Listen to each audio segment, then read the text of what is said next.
একমাত্র শুধু জেলা পরিষদ নামে এটা আওয়ামী লীগের একটা অফিস। এখানে জনসাধারণ কোন সুবিধা পায় না। আওয়ামী লীগের নেতা প্রস্তাব করার জন্য এখান থেকে টাকা নেয়। সকল প্রকার দুর্নীতির আশ্রয়স্থল এটা।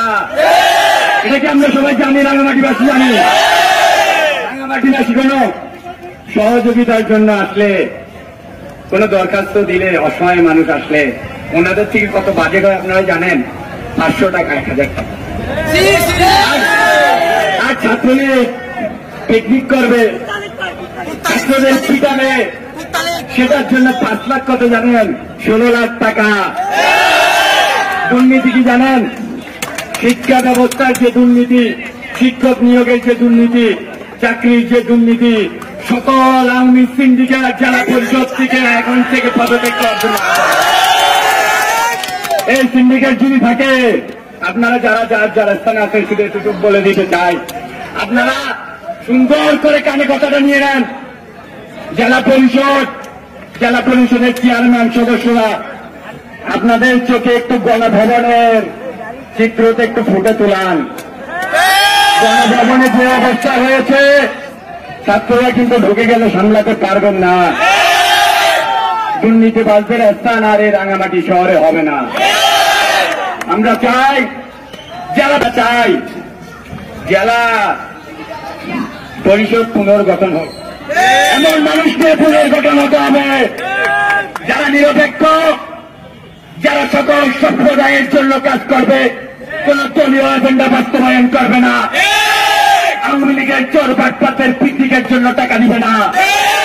আওয়ামী লীগের গুন্ডাদের সহায়তা দিবে না।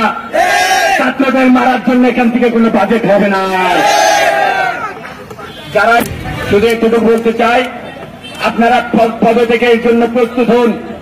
আমরা এখানে আপনাদের আলটিমেটাম দিচ্ছি না, কিন্তু পৌরসভায় আমরা আলটিমেটাম দিয়েছি মেয়র আকবর হোসেনকে, জনাব মেয়র আকবর হোসেনকে আমরা আলটিমেটাম দিয়েছি 24 ঘন্টার মধ্যে পদত্যাগ করতে হবে। আপনাদেরকে ওই 24 ঘন্টা আলটিমেটাম দিচ্ছি না, কিন্তু পদত্যাগ আপনাদের করতেই হবে। আপনার সিদ্ধান্ত নিন কখন করবেন। আর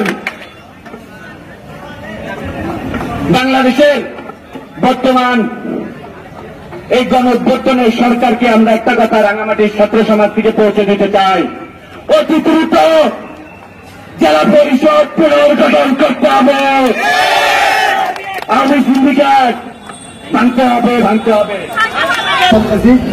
প্রথম বিষয় হচ্ছে, আমি যেহেতু ক্রিকেটের সাথে জড়িত, আমাদের রাঙামাটি মারি স্টেডিয়ামে 2টা কাপ ক্রিকেট হওয়ার কথা ছিল। তো ওখানে 10 লক্ষ অথবা 20 লক্ষ টাকা বাজেট ছিল। ওখানে ওরা 50,000 টাকা দিয়ে 2টা টার বিনিয়োগ করছে। এই সব টাকা কোথায় গেছে? আমরা এটার পূর্ণাঙ্গ জবাব আমাদেরকে দিতে হবে।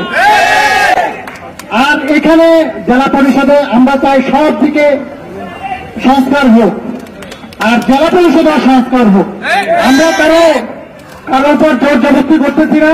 আপনারা সসম্মানে যেখানে আছেন, যে চেয়ারম্যান আছে সকলের পদত্যাগের দাবি করছি, এবং যারা বিভিন্ন সময় ভুয়া মুক্তিযুদ্ধ সেজে এই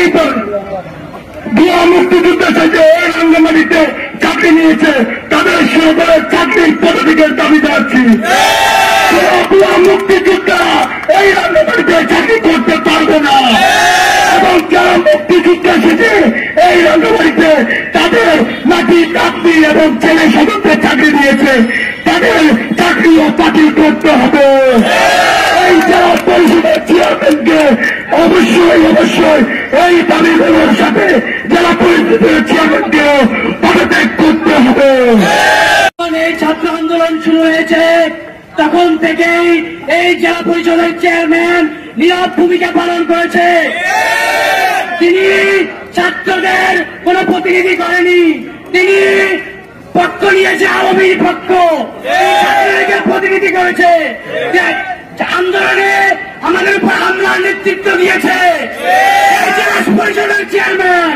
তাই আমরা অবিলম্বে এই ছাত্র সমাজ এই জেলা পরিষদের পুনর্গঠন চাচ্ছি। আমরা পৌর 24 ঘন্টার আলটিমেটাম দিয়েছি। আমরা চাই এই জেলা পরিষদের পুনর্গঠন হোক। আমরা চাই না আপনাদেরকে টেনে হিসেবে নামাতে। কিন্তু ছাত্রদের উপর যখন হামলা হয়েছে তিনি নিরাপত্তা পালন করেছেন। ছাত্রদের পক্ষ না নিয়ে তিনি আওয়ামী ছাত্রলীগ যুবলীগের পক্ষ নিয়েছেন। তাই আমরা সাধারণ ছাত্র সমাজ অবিলম্বে এই জেলা পরিষদের পুনর্গঠন চাই। ধন্যবাদ।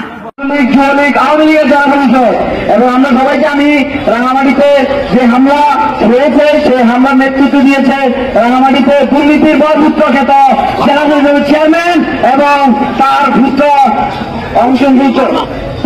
হনুমান চৌধুরী এবং ছাত্রলীগকে সর্বোচ্চ নেতৃত্ব দিয়ে এবং হুমকিদাতা এই দুইজনের বিরুদ্ধে রাঙামাটি ছাত্র সমাজ কোনো আপোষ করবে না।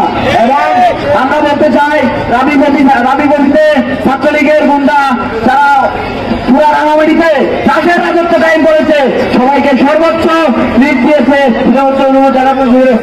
জেলা পরিষদের কুপুত্র জেলা পরিষদের চেয়ারম্যান কুপুত্র হনুমান চৌধুরী তার এই মুহূর্তে আমরা ছাত্র সমাজের পক্ষ থেকে ঘোষণা দিতে চাই এই জেলা পরিষদের চেয়ারম্যানের কুপুত্র যেখানে দেখা হবে তাকে আইনের আওতায় আনা হবে এবং তাকে দ্রুত সময়ের মধ্যে যদি আইনের আওতায় আনা হয় ছাত্র সমাজ আইন হাতের উপরে তুলে নিতে বাধ্য হবে।